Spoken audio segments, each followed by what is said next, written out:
When Fortnite Battle Royale came out in September 2017, I was instantly hooked. Literally everyone I knew was playing it, and I spent countless hours hopping into matches with the boys. It was basically the only multiplayer game I played for a good year or two there, but I suddenly dropped off of it and never came back. A lot of that had less to do with Fortnite itself and more to do with my general fatigue of the Battle Royale genre in general. Regardless, when it came time for me to put Fortnite down, I put it down hard. It wasn't a long process of me slowly playing the game less and less until I stopped. No, I just randomly woke up one day and thought to myself, I don't really want to play Fortnite anymore, and so I didn't. Over the next several years, I always had my eye on Fortnite, keeping up with what was going on, but nothing ever got me back into it. In some ways, I had actually started to resent Fortnite for some of the decisions they had made and the effect that the game had had on the gaming industry. The only time I ever re-downloaded the game was when No Build first came out, but I only played for a few hours. Over the course of a good 5 years or so, I played no more than like 5 hours of Fortnite. But recently, I was brought back into the Fortnite world, and I'm astounded at what I've found. Over the last several months, my perspective of the game and its effect on the industry has completely changed. As we get ready to talk about the current state of Fortnite,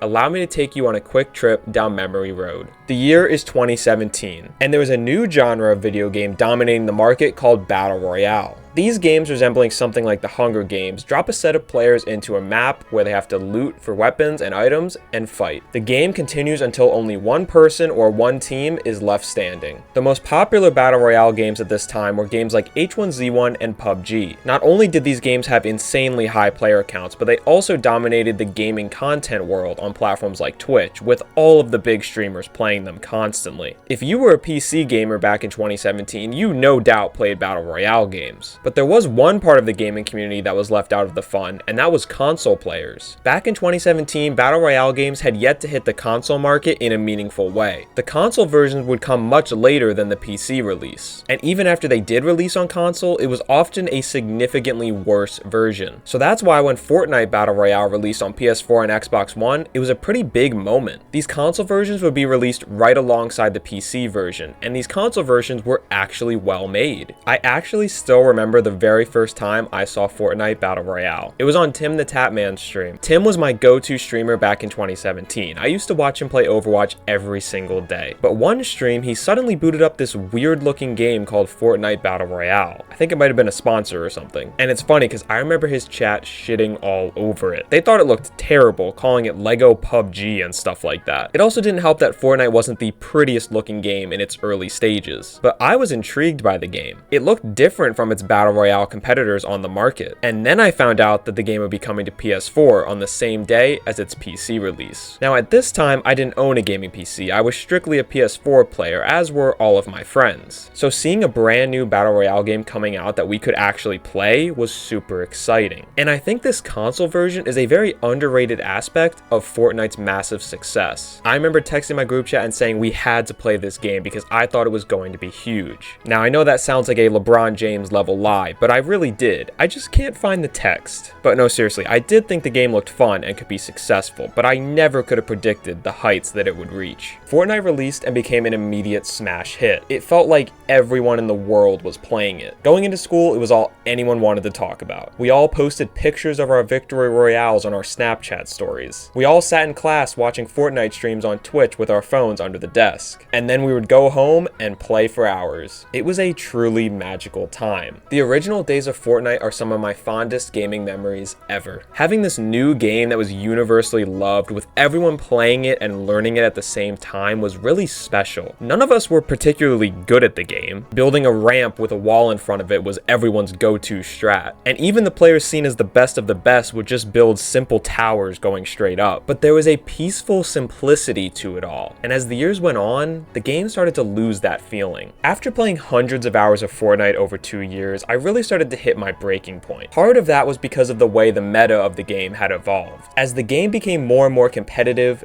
building became the focus. It seemed like being able to build well had become more important than the shooting itself. I don't fault anyone who plays like this, I can see the appeal in it, but it's just very much not for me. And right around the same time, I was just growing super tired of the Battle Royale genre in general, which is not Fortnite's fault. After Fortnite became the biggest game in the world, it seemed like every company needed to make a Battle Royale Royale game as soon as they could. Games like Call of Duty Warzone and Apex Legends joined Fortnite as some of the most played video games in the world, but I just couldn't do it anymore. The thought of dropping into a map, looting weapons and materials, and playing through the matches just felt like a chore to me. Fortnite was one thing, but it definitely didn't help that every other game in the world was trying to copy it. Because yeah, literally every game was trying to be Fortnite. If it wasn't the Battle Royale genre itself, it was the Battle Pass system, or the store UI, or the seasonal events, or the crossover characters. Every game around me was feeling more and more like Fortnite, and I hated it. This was the wrong way for me to think, and I'll expand on that later. But for now though, that was the mindset I was in. And because of that, I really avoided Fortnite as much as I could. I never wanted to play it, even if my friends wanted to. I stopped watching Tim the Tatman as that was the only game he was playing at the time. Looking back though, my disdain towards Fortnite was coming from the wrong place. There were a lot of decisions they had made about the game that I didn't like, that's undeniable. And I had grown tired of the Battle Royale genre, that was definitely true. But I think subconsciously, I was scared. I was scared of the game not feeling the way that it used to. I wanted to hold on to those memories I had without staining them. And personally, I'm a victim of that a lot. I struggle with getting overly nostalgic of things to the point where I don't even want to interact with them because I'm so afraid of it not feeling how I remember them. In order to protect my memories of the game,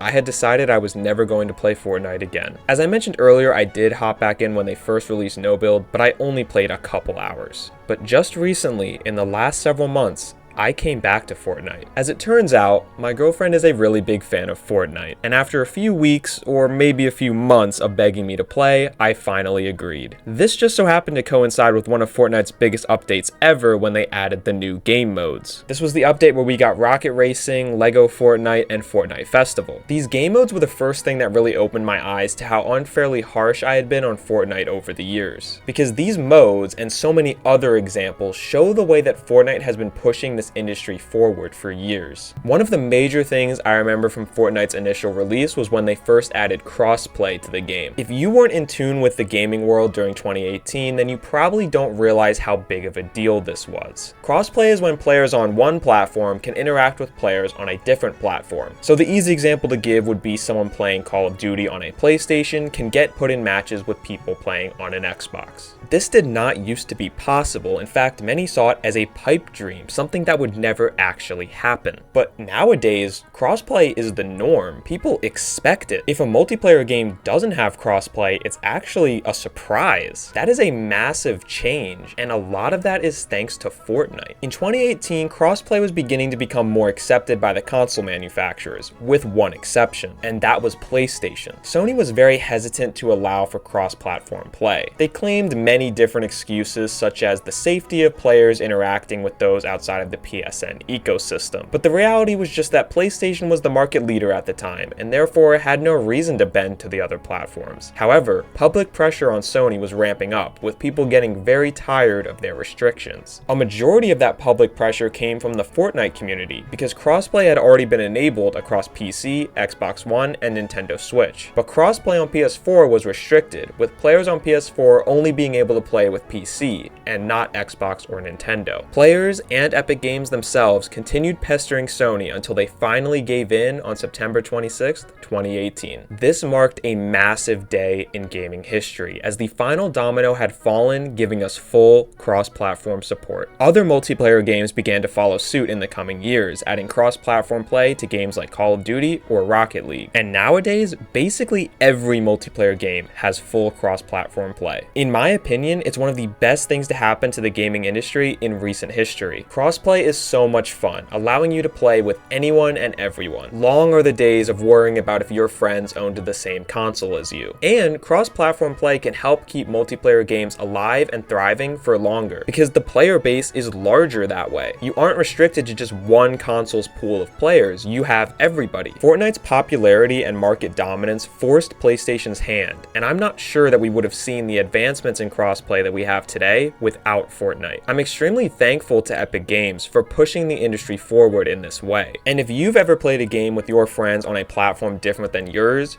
you should be thankful for them too. Another major revelation came for Fortnite during the time when I really wasn't paying much attention to the game, and that was Fortnite Creative. I remember when Creative first came out in 2018 because I was still playing at that time. I always think level creators are a great feature to have in games, but I've never found myself getting very into them. I'm far too stupid to figure out how to create the levels myself, and while I appreciate the work others do put in, I find myself sticking with the official stuff more. Also, at launch, Fortnite Creative was super simple. People would make 1v1 maps or obstacle courses, and that was about it. So coming back now and seeing the way it's progressed is truly mind-blowing. Nowadays, people are able to create full maps and game modes. Not only that, Fortnite has introduced a Roblox-style system where the map creators can make money off their creations. That's so incredibly cool, and seeing what people have been able to make is so impressive. Some of the Fortnite Creative maps can even rival actual games. Speaking of that, let's talk about one of Fortnite's other biggest updates. I mentioned earlier how I was impressed by the announcement of LEGO Fortnite Rocket Racing and Fortnite Festival. Not only are these modes fun and unique to the typical Battle Royale experience, but they can honestly be viewed as full games on their own. These are games not created by players, but by full studios. I was particularly excited for Fortnite Festival. As a huge fan of rhythm games, I was excited to see a modern Guitar Hero style game. And then when I heard it was actually being developed by Harmonix, I was even more excited. These other game modes and Fortnite Creative make Fortnite more than just a game. It's a platform. The possibilities of that are unreal. It's one of the many examples of Fortnite pushing this industry forward and giving unprecedented amount of content to their players. On that topic, let's talk about live service. These two words have become a bit of a red flag for gamers nowadays. And I don't blame them because it feels like every multiplayer game now just shoehorns it in. Oftentimes, it's to the detriment of the game without adding any real value to the player. So many of the mechanics and features added exist only to make the company more money and nothing else. A lot of the aspects of live service games can be tied back to Fortnite and its success. So for those who dislike live service, there can be a lot of resentment towards Fortnite. As every multiplayer game has desperately tried to copy Fortnite, I've become more and more jaded towards it. But what I've realized now is that my anger was pretty misplaced. It's not Fortnite's fault that their business model was so successful that every company tried to copy them. And it's not Fortnite's fault that this industry would rather follow trends instead of innovating. There's so many live service staples that I'm tired of seeing. I'm tired of battle passes that are purposely difficult to grind, hoping you won't get your money's worth. I'm tired of seasonal updates that don't add significant changes. I'm tired of item shops with increasingly high prices. I'm tired of lazy crossover cosmetics. And I'm tired of countless in-game currencies that can never be earned by actually playing the video game, instead always relying on your credit card. I always blamed Fortnite as the start of all this, and in some ways they were, but in most ways, Fortnite just does it better than all the copycats. Fortnite's seasonal updates are often revolutionary with some of the best in-game events I've ever seen. I will never forget watching the Rocket event with my friends. The entire internet was talking about it, and in a lobby of 100 players, no one was shooting each other, everyone was just watching the event. I had never experienced anything like that before from a game, and I can't really think of any other game that has done it for me since. Fortnite has tons of other iconic live events like the Travis Scott concert or the Black Hole. Fortnite's seasonal updates are often accompanied by meaningful changes and incredible in-game events like these. Their collaboration skins are often very impressive, putting in the efforts to translate the characters to the style of Fortnite. In some cases, they create such high-quality designs of these characters that they even rival official ones. Meanwhile, other live service games put together a battle pass, a couple new skins, and call it a new season. Fortnite's live service updates are worthwhile and add value across every new season. We can complain about the Fortnitification of the industry all we want,